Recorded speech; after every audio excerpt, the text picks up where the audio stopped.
Tonsillitis, also known as tonsillitis or pharyngitis, is characterized by pain and redness of the throat, that is, the oropharynx, in addition to an increase in the size of one or both tonsils and fever. The main cause of this disease is the invasion of the tonsils by viruses. The second cause is infection by bacteria, mainly group A beta hemolytic streptococcus.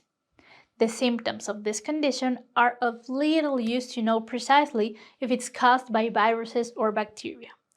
However, viral pharyngotonsillitis can occasionally be characterized by gradual onset and progressive worsening, moderate fever, usually less than 102 Fahrenheit degrees, redness of the oropharynx and enlargement of one or both tonsils with moderate pain, presence of small swollen glands in the neck, respiratory type symptoms such as runny nose, hoarseness, and cough, red irritated eyes, and little affectation to the general condition. For its part, pharyngotonsillitis caused by bacteria could manifest itself in the following way: sudden start, high fever generally greater than 102 Fahrenheit degrees, very reddened oropharynx, enlargement of one or both tonsils with the presence of red dots on the surface, foci of pus or wiry plaques, increased size of the lymph nodes in the neck, which are perceived as painful balls on the palpation, and attack on the general condition, such as headache, nausea, vomiting, and abdominal pain.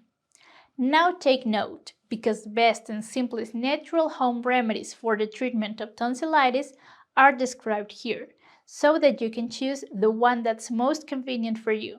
These remedies act against pain, deflate tonsils, and even kill bacteria and limit viruses. 1. Calendula tea.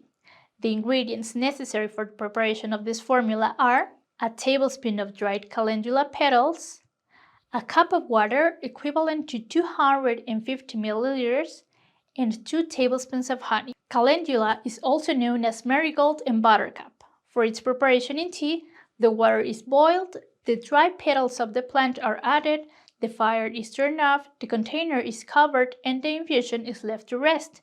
Then it's strained, the honey is added, and that's all. It's recommended to drink 1 cup in the morning and 1 at night. 2. Thyme tea. The ingredients required to make this recipe are a tablespoon of thyme, equivalent to 10 grams, a cup of water, the use of half a lemon, and 2 tablespoons of honey. To prepare it, pour the thyme in boiling water, turn off the heat, cover the container, let the liquid settle, strain it, pour in the lemon juice, and sweeten with honey. 1 cup should be taken in the morning and 1 cup at night. 3. Garlic with honey. This preparation requires a clove of raw garlic and a tablespoon of honey. To make this formula, you must crush a clove of raw garlic, mix it with honey, and eat it. If desired, the remedy can be diluted in half a cup of warm water and drunk. This formula should be taken daily in the morning. 4. Apple cider vinegar and honey. The ingredients of this remedy are 10 milliliters of apple cider vinegar, a cup of water, and honey to taste. Its preparation consists of adding apple cider vinegar to boiling water, then turn off the heat, let the mixture rest, add honey to taste, and drink a cup every 12 hours. In addition to taking this remedy that has been chosen, it's recommended to gargle with calendula, guacamole, or salt 2 to 3 times a day. Gargling consists of rinsing the mouth for several seconds with one of the remedies described below, allowing the liquid to reach the throat, and then spitting it out. This process is repeated each time until the content of a 250 milliliters cup is exhausted. The ingredients to prepare calendula water are a tablespoon of dried calendula petals and 250 milliliters of water. The water is boiled, the calendula is added, the fire is turned off, the container is covered, and the infusion is allowed to warm up a bit. Then it's strained, and that's all. It's ready to gargle. Now, to prepare the guacamole water, the following are required: 4 pieces of guacamole bark, equivalent to 40 grams, and 500 milliliters of water. For its preparation, the pieces of guacamole are put in the water and allowed to simmer for 5 minutes. Then turn off the heat, let it warm up just a little, and it's ready to gargle. Leftover water can be saved and reheated for use. Finally, the ingredients to prepare the salt water are 1/4 tablespoon of salt and 200 milliliters of water. The preparation is simple. Just put the salt in the warm water, stir, and that's it. After gargling, you can rinse your mouth with plain water to remove residual salty taste. Now let's talk about drug treatment. For those who prefer allopathic medicine, they should know that there's no specific treatment for tonsillitis of viral origin. In these cases, therapy is symptomatic and aims to relieve pain, fever, and associated systemic or respiratory symptoms, for which general measures and drugs are indicated.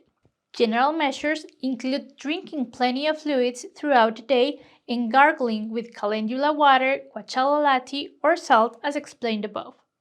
To control pain and fever, you can take acetaminophen or ibuprofen. For runny nose and watery eyes, an oral antihistamine such as loratadine, diphenhydramine, or chlorphenamine can be used. In general terms, pharyngotonsillitis caused by viruses resolves spontaneously in about a week without leaving sequelae. On the other hand, the treatment of tonsillitis caused by bacteria requires the use of a specific antibiotic against the germ causing the infection. You can choose one of the following options. 1. Penicillins, for example, oral penicillin V, oral amoxicillin, or intramuscular benzathine penicillin. And 2. Macrolides. Chief among these are erythromycin, clarithromycin, and azithromycin. They're especially indicated in people allergic to penicillin. Now, for the treatment of pain and fever, acetaminophen or ibuprofen is recommended. And in case of runny nose and conjunctivitis, one of the antihistamines mentioned in the previous point is indicated. Most bacterial pharyngotonsillitis have a good prognosis and usually resolve within 7 to 10 days with appropriate treatment. In patients with repeated tonsillitis and respiratory tract infections, the application of a mixture of antigens from autolysis of different bacteria can be indicated as a preventive treatment. On the market is, for example, Paspat, an injectable solution. This compound works as an immunostimulant, so it helps launch an immune response that prevents infection caused by germs whose antigens are contained in the formula. There are also products for oral administration, also prepared based on lysates on different bacteria. One of the frequent commercial brands is Pulmonarum in solution. This product is indicated as a preventive medication in recurrent respiratory infections and as an adjuvant in the treatment of acute respiratory tract infections. We conclude by saying that self-medication is not recommended. Pharmacological treatment should always be indicated by the treating physician, who will make the respective prescription based on the particular characteristics of each patient and each disease.